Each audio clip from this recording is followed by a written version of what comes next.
Welcome back, everyone. Welcome back. Write a book and watch the money come rolling in, right? Well, not quite. There's a lot more to the journey from writing to becoming a successful author than most people realize.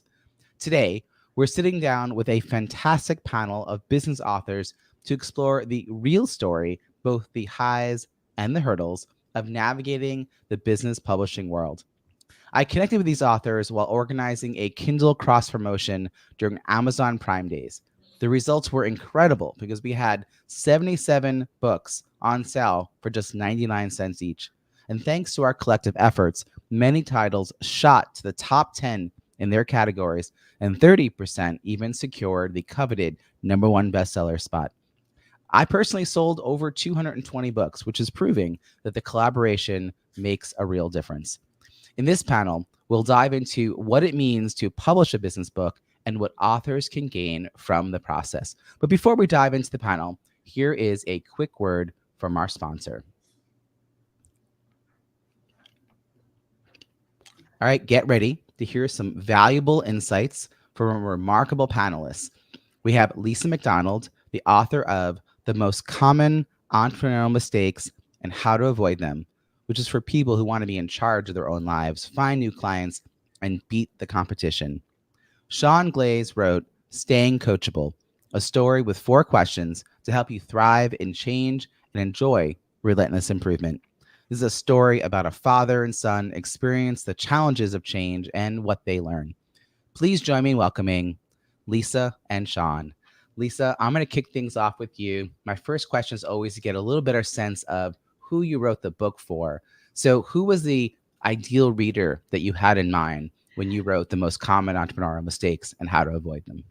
Well, the publisher wanted it. They approached me to write a book for the MBA programs worldwide.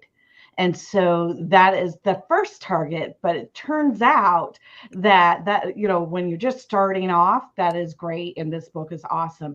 But I've had a lot of positive results from people who've been in the business for a long time, and they were like wanting to strengthen the reps. And so, anybody that is purpose driven and really want to grow their business and do it quicker. Yeah, thank you for that. Sean, what about you? Who did you have in mind when you were writing your book, Staying Coachable? Oh man, that is again. I'm going to try and make sure I provide the Reader's Digest version. Again, always, I'm excited to hear more of Lisa's story. Being an entrepreneur myself, as an entrepreneur, I started as a speaker and facilitator and trainer because of my background as a high school literature teacher and basketball coach. And so, for the last decade now, I've worked with all kinds of organizations, basically to help leaders and teams be more productive and build more positive and profitable cultures because they do understand how to be winning teammates and more effective leaders. And staying coachable is really about helping team members be able to thrive in change, which obviously every organization experiences. So you wrote a slightly different kind of book. John, tell us a little bit about the format of this book, because it sounds to me like it's not your straight nonfiction, like step-by-step book. Yeah, one of the things I was always a fan when I was just the teacher and coach was always a fan of Bob Berg and John Gordon and even the Patrick Lencioni, the idea of having a business parable where it's an entertaining story, and that story is hopefully entertaining enough and strong enough to then carry within it the content that people can take and make relevant implementation in their business with their teams as a leader themselves. And so each of my books has really been that kind of parable. How do you actually wrap a story around the content that then my keynotes normally focus on? Lisa, back to you. You had someone approach you about doing this book, and they had a particular market in mind, which was, it sounds like, business schools. You've since realized it is more widely appreciated than just business schools or business graduates. What early on were some of the metrics of success that you were going to measure or keep track of? What were some of the metrics that you would know, okay, my book is doing really well? Now, I want to give context. You're not a novice when it comes to writing books. You have a lot of books under your belt under a pen name. You also are an acquisition editor at a publisher. So you may come into this a little more eyes open than the rest of us, but what were you tracking early on, which may have changed since, to help you know that this book was on its way to success?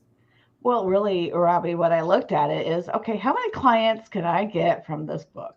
If I get two, it'll be worth the time and energy and effort of, this 9 months, 10 months it took to do all the research and gather the book together. So I was just like, okay, two clients, that's more than worth the effort to do the book. So I was really looking at going, is it worth my time and my energy where I'm not, attracting as many clients, taking a pause from that in order to get the book. So that was that, and the fact that the publisher was connected to Harvard. I'm like, okay, anything about credibility, I'm in, because that would separate me between other business coaches. And so that's really the two factors I was looking at when I first got it. I mean, just the credibility factor alone seems really valuable for positioning yourself. Like you said, the differentiator between you and other business coaches. I like that you had this focus on getting clients. Lisa, do you have any stats about how many books the nonfiction author might sell in the first year? Like, what is there some numbers? I've heard lots of numbers floating around, but what are the numbers? There's a lot of numbers. It varies so dramatically. I mean, most authors don't sell more than 100 books. Wow. Okay. So if you're not prepared and you're not knowing, doing a big launch and a whole bunch of stuff and writing your book for the market, it's going to be a lot harder to get. The money doesn't just, it doesn't just rain money. Book sales. Like I just said at the beginning of this. I know. Like the story, we wish it would rain men and we wish it would rain book sales, but it doesn't typically. It doesn't work that way. I mean, that's a really interesting idea that, without a plan, you're not going to sell even 100 books. And that, I think the coveted 10,000 books in the first year makes you the top 1% of the 1%. Like, that's astronomical. And I mention this because I think some people out of the gate have a wild-eyed understanding of what they think their book can do and don't understand the preparation and the effort and the strategy that needs to go behind that. I don't want to say more modest goal of getting clients. It's not necessarily modest. It's realistic and it's focused. And you were like, well, if in the first year I get 2 clients, I mean, obviously they'll keep getting you clients. So that's the benefit of the book over time. Sean, what about you? What were the metrics of success that you were tracking early on? I know it might have changed, but what was important to you when you're first starting with the book? The book itself that I shared in the promotional thing that you did through Kindle, Staying Coachable, was really kind of an outgrowth from my second book that was intentional towards audiences for keynotes and trainings. And that was the 10 Commandments of Winning Teammates. What do different, kind of better, great teammates do differently than others? And how can you grow those in your organizations? And Staying Coachable was one of those things that winning teammates do.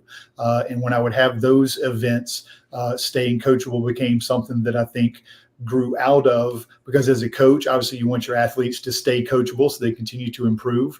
As leaders and team members, we have reached our level of success because we've all been coachable to a point, and yet at some point we become complacent instead of committed to continuing that climb. And so my ultimate goal with Staying Coachable, much like it was with Rapid Teamwork or the 10 Commandments of Winning Teammates, and I'm sure very similar with Lisa and her book for entrepreneurs, is, how can this be a tool that hopefully, obviously provides resources and ideas that people can benefit from, but how might it then drive me having, like you said, can I get 2 or 3 keynotes out of this each year? Because as I'm sure you were very much familiar, that book becomes an evergreen business card that is not just a helpful thing you can share, but something that does establish credibility and hopefully a message that people want their teams to hear as well. Sean, were you tracking book sales or reviews or the number of people who emailed you about the book? Like, what were some early indicators for you? I had no idea what I was doing when I first self-published. I didn't have the background that Lisa does, and did not have the connection through Harvard to build some of that credibility. And so each of my books has been self-published. And again, I'm always curious to hear and look forward to hearing more from Lisa during our conversation about kind of what that path was. For me, once my first book didn't get accepted and you just kind of send off the information, I went through and you kind of learn on your own what are those steps to get in, Amazon and into, whether it's Kindle or doing the Audible book. And ultimately for the first book is I just wanted to make sure that the story got out and it would be helpful. Then I was far more intentional with rapid teamwork and the 10 Commandments and winning teammates, because I really did have audiences in mind. And it was specifically, okay, if I want to speak to managers and this is the message, this is the story I want to be able to share, and the content that would be part of that. Same thing with the 10 Commandments. And with each iteration, with each book, I became a little bit more successful, a little bit more aware of, okay, what's going to make it a little bit more successful as a publication event. So you do the 3 or 4 months before and building in, so you have the reviews and you have a little bit of cross promotion with people that you respect, that you're taking the time to reach out to, and previous clients that might benefit from. And so for me, all of that led to, with each book, the metrics increased a little bit. And instead of, I just want to get this out there and see what happens, then I want to get this out there and maybe make a little bit of money and begin to kind of see, more keynotes or more trainings coming from it. With Staying Coachable specifically, it was, I wanted to get at least 40 reviews, and we accomplished that. Largely because of the launch program and kind of preparation we had done. And then with that, it became a tool for me to reach out to previous clients and then to be discovered by new clients, and has driven a couple of keynotes a year since it was released. Sounds like for your very first book, just publishing it was really the metric of success. It really was. And you learn as you go. And you learn as you go. I mean, that evolution of your thinking. I also hear you about the effort as an indie author to self-publish a book, how much we have to learn. I joked after my first book that I would have to write a second book, given that I'd learned so much. I feel like I had to then apply it. I sort of quickly ended writing 2 and 3 in succession during the pandemic. But yes, initially there was this idea like, wait, this is a really good book. Like I had that moment right as I was getting ready to launch my first book. I shouldn't say launch, I should say publish. I was at the editor stage, the formatting stage. Mm-hmm. The book was out of my head, it was out of my hands. And I had this clarity that it was a good book. Like I want people to read this book. Mm-hmm. Wait a second, I need to make a plan. And it turned out I was much more into the marketing than I was the writing. And I actually stalled the publication by 6 weeks in order to build that momentum up. A lot of what you're talking about, setting some goals. I had a goal out of the gate of having 100 reviews by my launch date, and I ended up hitting that and then having 150 within a week of the launch. And I did that with very little time between publication and launch date. That first time, it was a frenetic pace. I've since that is impressive, but that idea of so many writers think about publishing the book, and I think the idea of it creating a launch and it being something where you're promoting, because again, it goes back to if a tree falls in the forest and nobody's there to hear it, if a book is published in the forest and nobody's there to hear it, did it actually have and you're writing the book because you hopefully believe that the story or the impact is going to be something that you can share with people. And again, basketball, when I was coaching, basketball was a tool, as competitive as I was, to teach more than just basketball. And I think put ourselves in front of the laptop for the number of hours that we do to put together a message and information and things that are going to be helpful to others, is how do you then reach those? And I think that that's the missing piece. When I know you do a great job with your book publishing hub, is to help people understand how do you go about launching it so there is a successful audience that can take advantage of the information you're sharing. Yeah. Lisa, jump in here. Share your thoughts on this process. Yeah, there is a ton of different ways and philosophies on how to launch a book, how to get attention. And a lot of things I don't hear people talking about is gearing it towards the entrepreneur and really being very clear what would best benefit an entrepreneur, not only in the book launch, but in their business. Mm-hmm. And the best book launching program I've ever been exposed to is Robbie's. Hands down. I did not pay her. He didn't pay me, no. And I've done a couple of his launches with him, and I've done several, both my fiction and my nonfiction. I've used your method, Robbie, and I don't know any way that is better or get better results than what. I mean, it's a lot of work.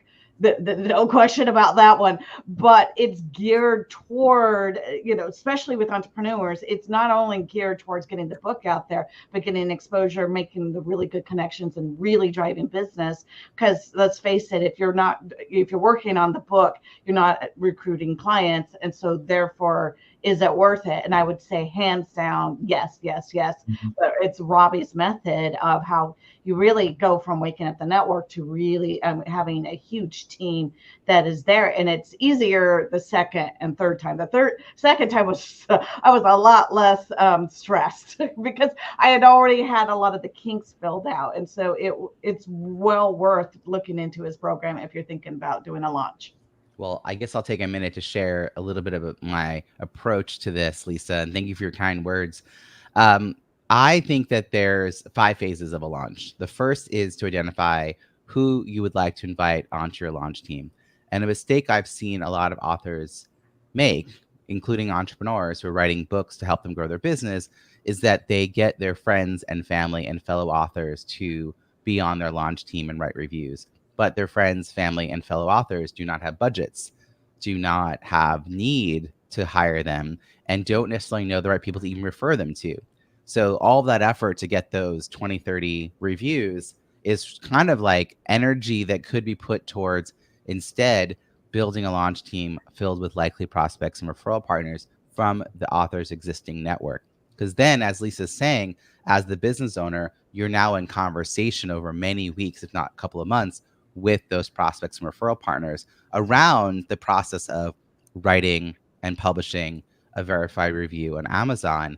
I've had the experience personally, and my clients have had the experience that someone will not write a review, but because of these conversations, either hire them or make a referral. So it opens up lots of opportunity for new media and new revenue opportunities. All of it is about creating a pipeline for the offers that come after the book. So knowing up front what that connection is, which is actually a question I'm going to ask you in a moment, but I wanted to keep on this theme around reviews, which for me is a happy place. For a lot of people, very frustrating. You both did exceptionally well. I'm going to actually just give you both a shout out here. There's a difference between ratings and reviews. So ratings are the stars. Amazon has it so that you can leave a star rating without writing any kind of text next to it, the review itself. So, Sean, your book, Staying Coachable, has 43 ratings and 33 written reviews. Again, not easy to do. And then for Lisa, she has 43 total ratings with 42 written reviews. The ratio there, Lisa, is incredible. That's fantastic. I pay attention to that because I've also seen books with 150, 250 ratings and well under 100 reviews, or even over 100 ratings, under 10 written reviews. I'm always like, what does that mean?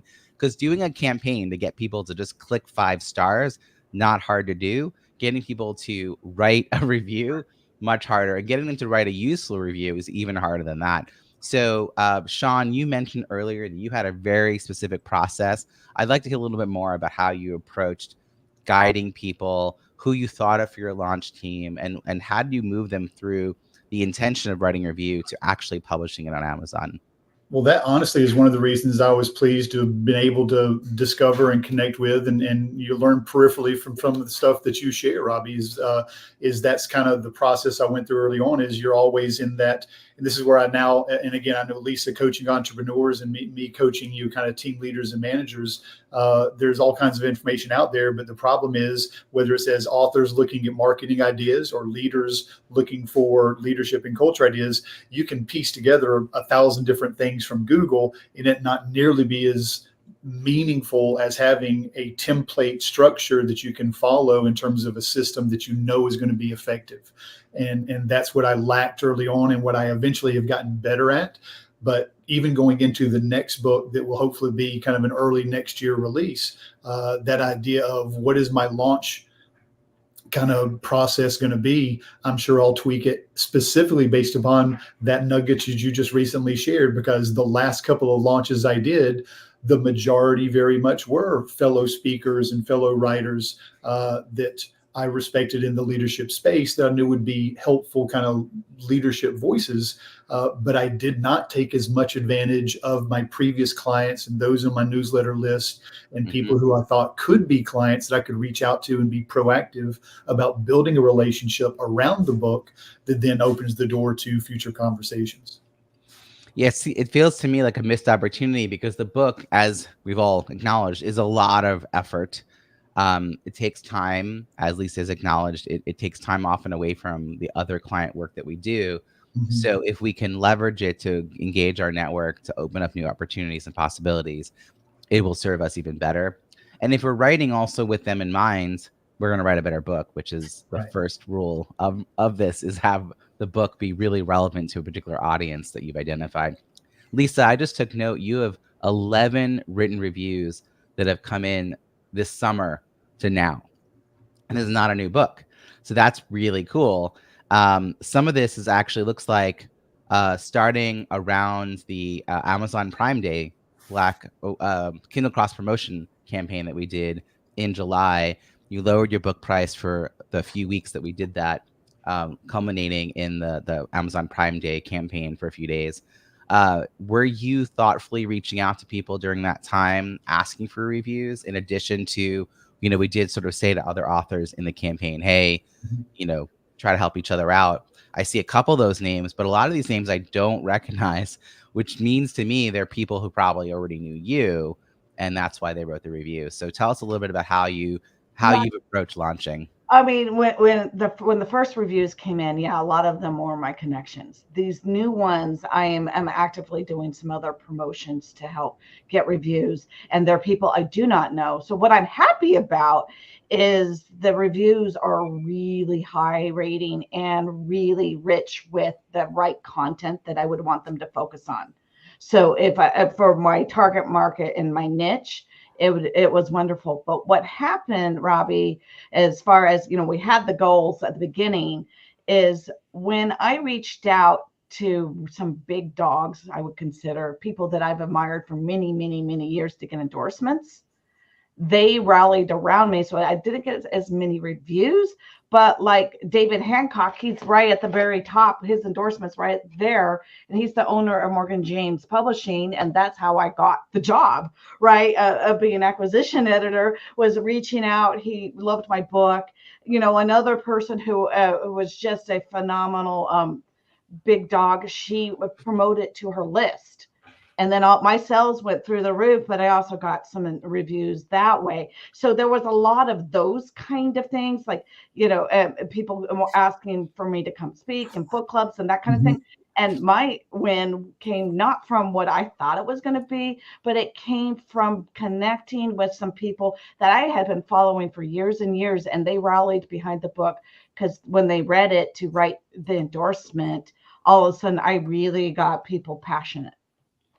The right people passionate about it. So that was, so that was, I didn't get as many reviews, but I got a lot of other trickle effects. I mean, endorsements is like a whole nother amplified piece around reviews. So for those who are following along, sometimes they're called endorsements, editorial reviews, advanced praise. It's usually no more than 10 is needed, reviews that go either in the first few pages of the book. Sometimes they also show up on the back cover of the print book, but we know they're going to be positive. Why would you publish a negative one? So focus on the sort of notoriety or the recognition or the perceived expertise of that person. So either their name people would recognize, or they have CEO or New York Times bestselling author or something else after their name to make their credibility help the author. But those conversations, as Lisa's pointing out, can actually lead to other opportunities. And something that was mentioned on one of these other podcast panels that we did, someone said that they then asked the endorser to say, here's your piece of text and here's some steps for how you can put it out on LinkedIn on this particular day. And they got some of those folks to activate their networks in a wider way by tagging the author and talking about why they wrote an endorsement for the book, and here's the actual endorsement in the graphic and in the text of the post. So I was like, oh, duh, follow through all the way and ask them to really activate for you. Sean, how have you, it sounds like you've got some more thoughts. It's rare, by the way, for me to be talking to a panel where you all feel really good about what you did with reviews. Usually there's a lot of like head shaking and like, oh yeah, I didn't really think about that. But go ahead, Sean. Well, I will tell you, I'm sitting here kicking myself because as I listen to Lisa, I think that is, if the immediacy of kind of launch reviews is unbelievably helpful in establishing, that credibility of the book and growing some momentum moving forward. I'm at the place now, a couple of 3 years removed from that last publication, where I would be very curious to know, Lisa, what are a couple of those things you've done to continue to be intentional about getting those meaningful reviews along the way years after the release? Because I think that is a phenomenal thing to be able to accomplish. Yeah, I mean, there's a couple things that I do. One is I take an excerpt format in my newsletter, so people are engaging with the material, and because I think that the material speaks for itself. So that's one of the things that really, really helps. And then, doing some newsletter swaps, that will take me off the charts. That typically really works when somebody endorses me to their newsletter and say, read this book. It's one of the best business books I've read this year. I had one of the ladies do that, and she had a huge newsletter list. And so then my sales just go, right? And I'm now going to be working on doing a companion workbook with it. Mm-hmm. So that people can, because I care more about people applying the information than just reading it. I want them results. So I'm really focusing on, okay, here's the mistake. Are you doing it? Here's what you can do to fix it. And so that I can keep this book live for as long as I want. Mm-hmm. Because I don't think that there's dead books. If some books might need to be updated, but I don't think that there's dead books. And we can re-engage and have sales and have reviews just as much now as we did when it first came out. I love the idea of using one of the benefits of the Kindle cross promotion, Lisa, was that there were authors who had books in the campaign that were more than 5 years old, but the content was evergreen and still very, very important. It both invigorated sales for that book, but it actually invigorated the author to be talking about this piece of content that in their mind was like, I did this thing a while ago, and it kind of re-energized the like how the book fits into the business and all of that. So I love the idea of like bringing those pieces of content back to the forefront. Yes, Lisa. So the owner of Morgan James, David Hancock, he has been promoting guerrilla marketing for over 20 or 25 years. I mean, he's like, don't ever waste a good time to relaunch it and re-engage. He's a prime example of just getting it out there and getting it out there and getting it out there, because there's always new audiences that are waiting to hear and need the book. The idea of doing ongoing reviews is really key here as well. I want to sort of underscore Sean's question, because I feel like the out of the gate push for reviews, some authors do that piece, however well they do it, but they notice that that's something they should do, but then their energy around that kind of wanes. So I have over 200 Amazon reviews for each of my books. My last book was stuck at 249 written reviews, and it's the ratings was over 250, because right now it's 253 ratings and 250 reviews. But I had to wait 6 months for someone to write that last written review, and when they did, it was turned out to be someone I knew. And I wrote her this like whole story. I think I did a video thank you to her, because to me, I just was like, you set these little metrics in your head, and that's what keeps you asking. But anytime someone writes you an email or comments on a post or something, it just engages with you about your content, is an opportunity to say, wow, I would love for you to write that as a review. Here are the steps. I think walking people through how to actually get it published. I want to switch topics slightly, but still in the world of what's challenging. I'm curious, Sean, what other than getting reviews was your biggest challenge when it came to this whole author journey? I mean, was it the writing? Was it the getting it published? Was it the marketing? Kind of all the above? What for you felt like the biggest challenge? Yeah. That's a fantastic question in terms of what, because I do think that they're all kind of individual hurdles in their own right in terms of not just the writing of, but then the editing and then the layout and then the cover and then the launch and understanding the back end of Amazon, which years ago was Create Space, et cetera, and kind of understanding what does that look like, and then being able to vet some of those individual people for the gigs of doing the audio or doing some of the, and so you find somebody that you like with the second or the third book, and you're hopeful that they're going to be able to still do the next one that you're doing once you find somebody that you've built a relationship with. I think that the hardest of those,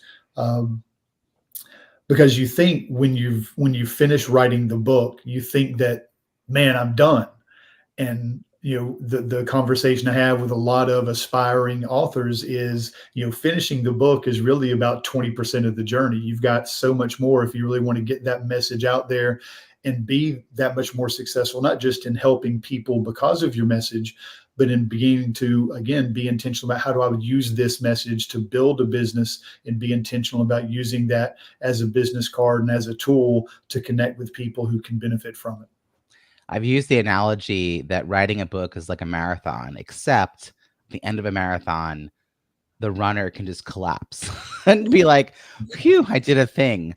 But the end of writing a book, you cannot be like, phew, I did a thing and that's it. You got to get up. You got to go do the next piece of the thing. It's more like one of those like mega triathlons. Those I say yes, the triathlon, right? It's an Ironman. It's like a severe, every phase can, so you feel a little stronger in one phase over the other, but you've got to get through all three of them. I'm going to start talking about how it's more like the Ironman challenge than it is. Now you've got to come up with a 5-part, I don't know what that would sound like, because triathlon would be 3. What is a 5-athlon for the 5 different areas of your kind of publishing process? Yeah. Well, for me, I really think that if I were to focus on it, it would be building the invite list, getting the reviews published, and then marketing the success. Those are the 3 phases. But I would think for what you're talking about, it's writing the book and then going through all the editing and formatting and then the publishing. Those are all one piece. And then there's still all the marketing pieces. There's there is so much into this.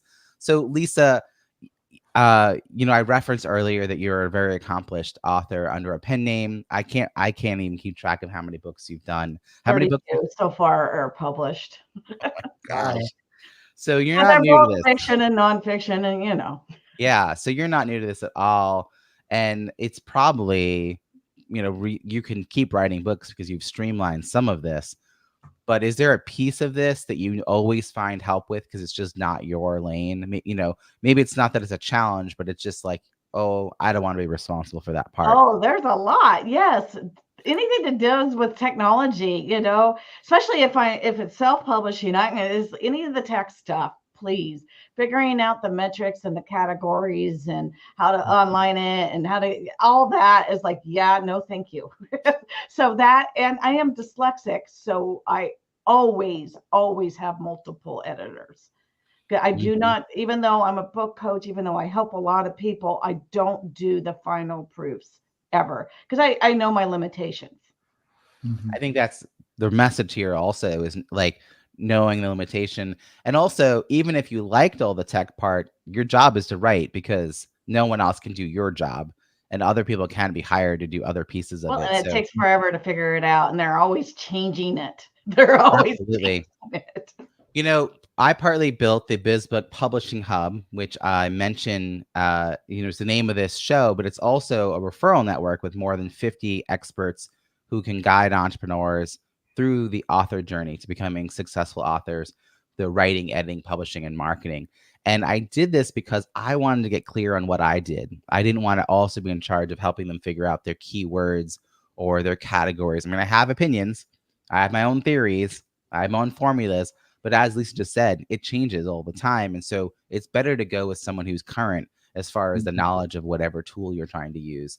And I didn't want to have scope creep. I wanted to be able to just focus on my piece, which falls between publishing and then broader payment of other marketing like PR and podcast guest placement or ads, get reviews first. And so what I love is that, Sean, if one of your trusted partners wasn't available for another book, you could find fairly easily someone from the hub to help fill that spot.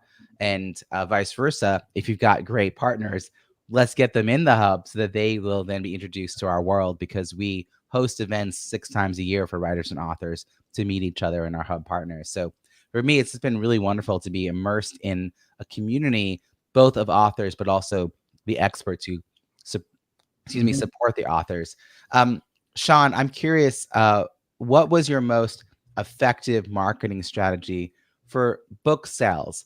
I say this because obviously sometimes the goal of the book is to, get a client, which is a good idea.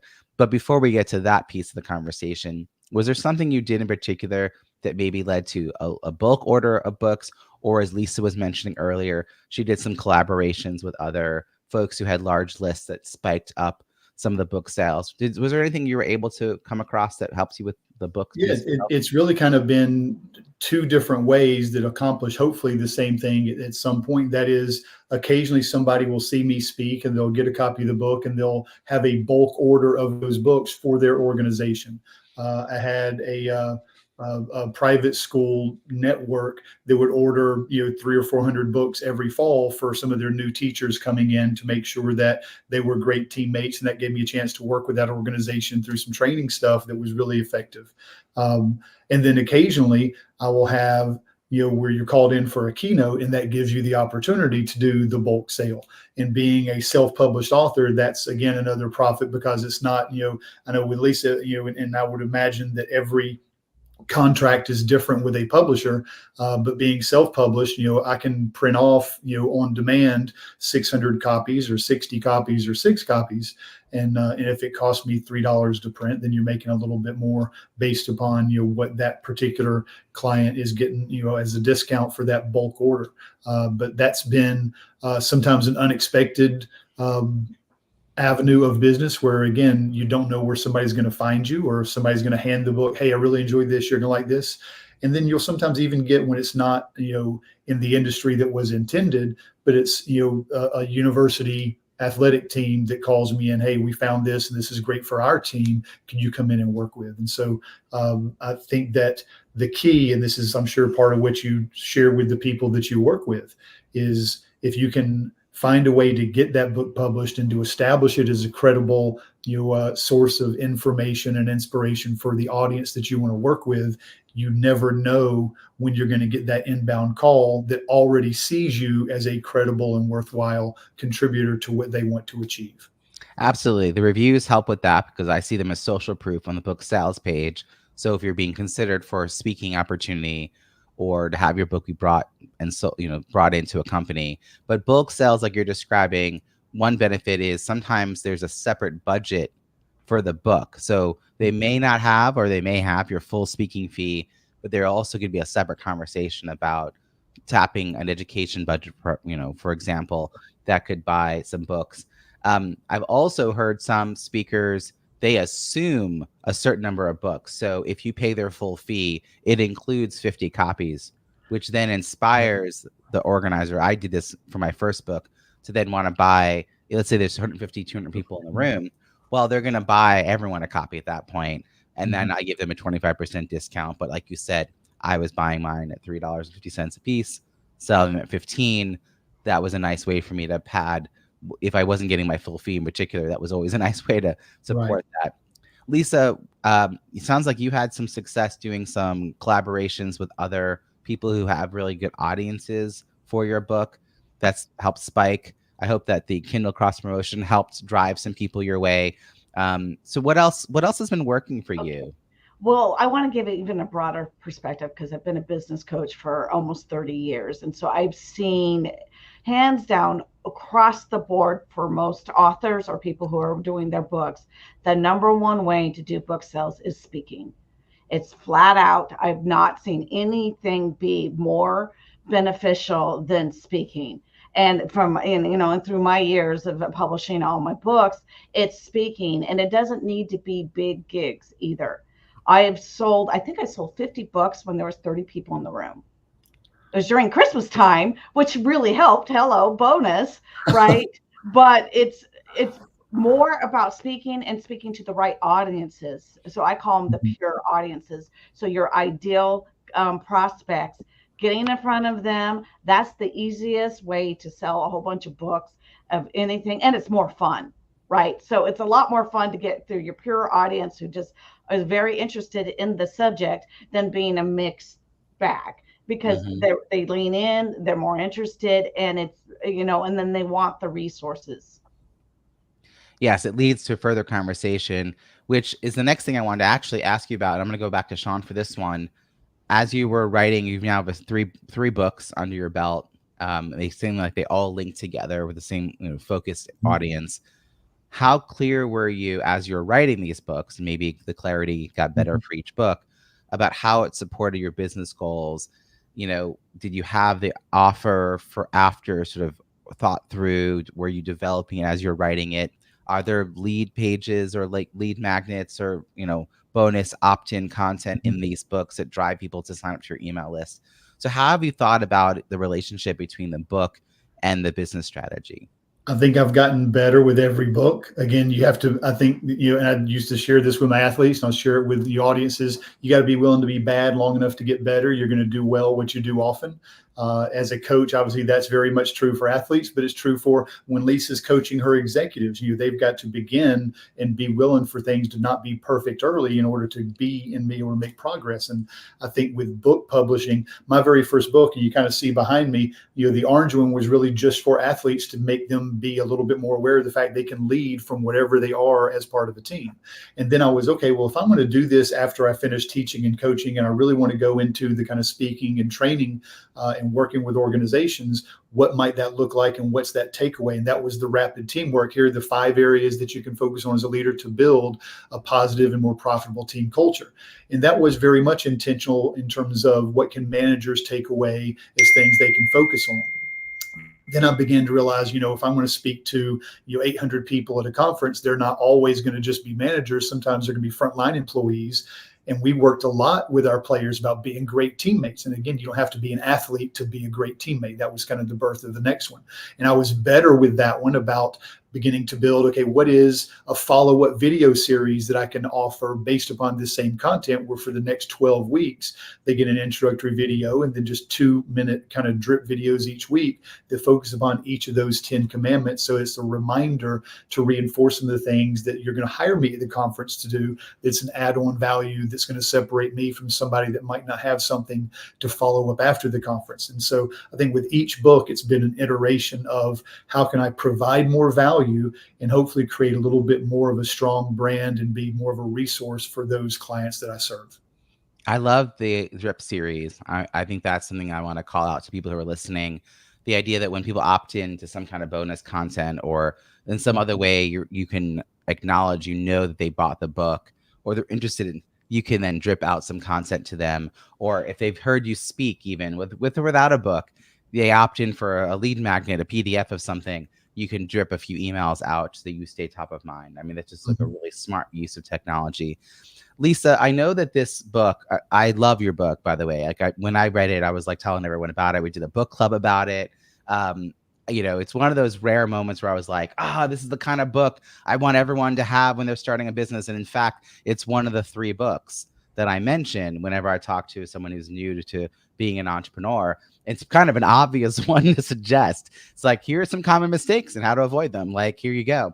The other one, by the way, is Small List, Big Results, my second book, which is about how do you launch an offer before you really building the audience before you sell something. And then the other one is Profit First by Mike McAlloway. So you know how to take money out of the business. These are all things that I think authors, not authors, but entrepreneurs really need to know.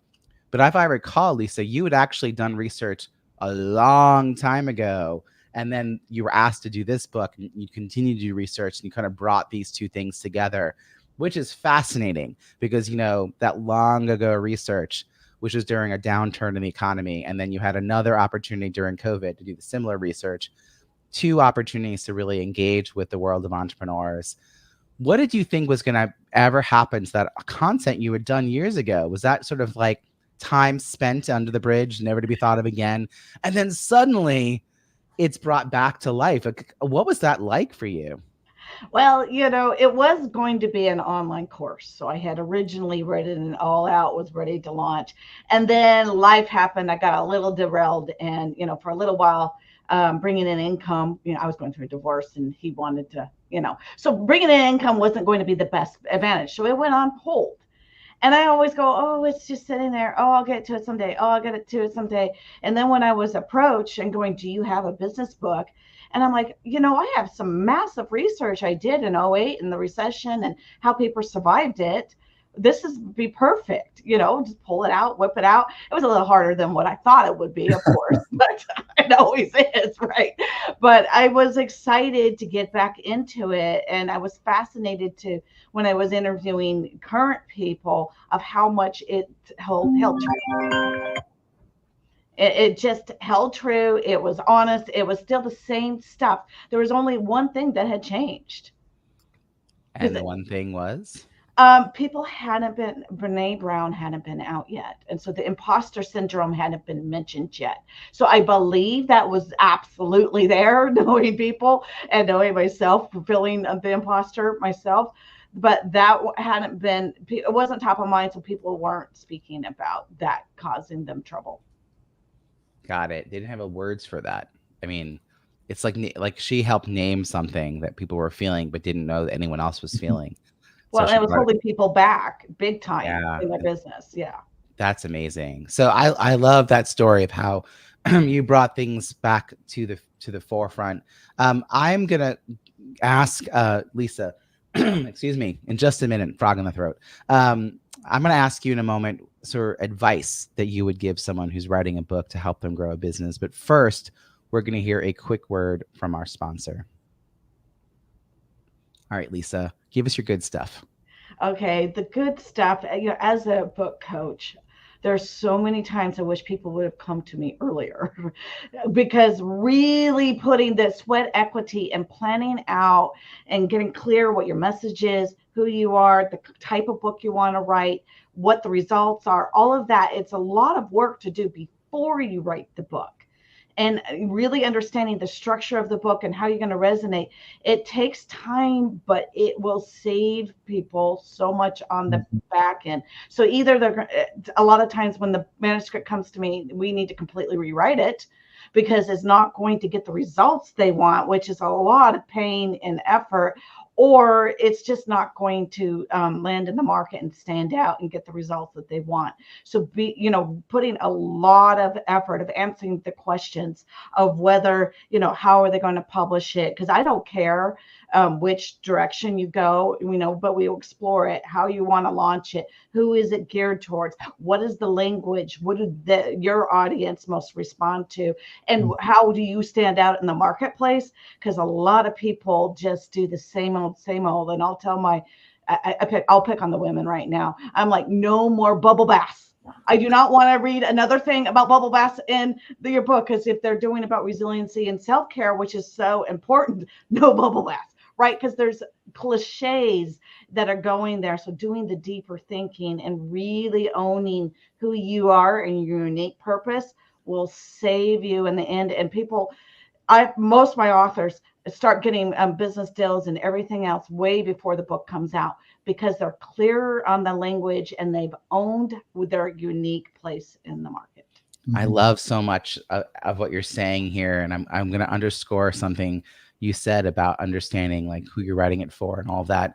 I am not I'm not a writing coach and I'm not a developmental editor, but I have been encouraging people to reach out to me before they've even gotten the book underway, because I am a strategist first and foremost. And I will ask you the questions that will get you to write the right book with the right audience in mind, and actually have you start to reach out and engage with that audience to bring them into the process, start to identify who you'll be building your launch team with, so that there is a sort of side plan as the book is being written that is developing this audience.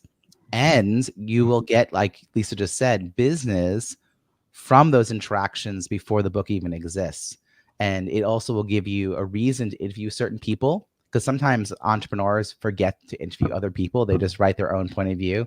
But if you interview certain people, that both adds to the story, but it also gets you into a relationship with those people, which is how you get an endorsement from them in the future for the book, et cetera, et cetera. And so there's so much strategy if you're going to pour yourself into writing a book. I used to think I really want to talk to the authors when they have a manuscript that's ready to go to the editor, but I'm revising that now to there is no such thing as too early. There really isn't to talk to me. You may not want to engage me right away, but I'll have that brainstorming conversation with you, and then you can come back to me when you're ready to actually do the launch. Sean, go to you. What advice would you give to someone who is writing a book to help them grow their business? And again, I would probably just echo exactly what Lisa mentioned. I think that at the front end, anytime that somebody contacts me about coming to speak with or work with their team, what is the outcome that you want? What is that target that we have? Because if you don't have a target and you're just shooting in the dark, you're never going to actually have that metric of what's going to make this book successful. And ultimately, I think where I've gotten better and where I continue to hope to be better with my next book is that idea of being intentional on the front end, of doing all I can to prepare to make it that much more meaningful and relevant to the ideal reader, and make sure that it's addressing the issues and challenges that they're dealing with, which is going to be why they pick up the book. And then to make sure that in the midst of that story and some of the content, that it's something that that does serve the business that I want the book to then drive. So I think that there's a lot that absolutely, before you just write the story that you want to write, and this is what I did early on, is I just made dog food, and I didn't think about what dogs might want it. And again, if you'll take time to interview the dog, you're going to create far better food, and it's going to be a whole lot better place in terms of that desire and people clamoring for it. Robbie, you're muted. So many good analogies in this conversation. So, Sean, how can people find you and follow your work? Thank you very much for asking. You can go to greatresultsteambuilding.com. You can find me on LinkedIn at Sean Glaze, and probably on Twitter or X, whatever your flavor of the platform is, at Lead Your Team. And again, all kinds of goodies for leaders there. And thank you so much for asking. Great. And Lisa, how about you? How can people find you and follow your work? Castle Dreams Writing would be a great place to find me, and also LinkedIn. So Lisa J. MacDonald is the MAC. Fantastic. All the links, including to all your socials, your website, your books, plural, I should say, will be available at bizbookpublishinghub.com, which is where you'll also find the 50 plus hub partners who are here to help entrepreneurs become successful authors. And you can find out about the free virtual networking event that we host for writers and authors 6 times a year. bizbookpublishinghub.com. Thank you very much, panel, for joining us for this conversation. Enjoyed it. Thank you, Robbie.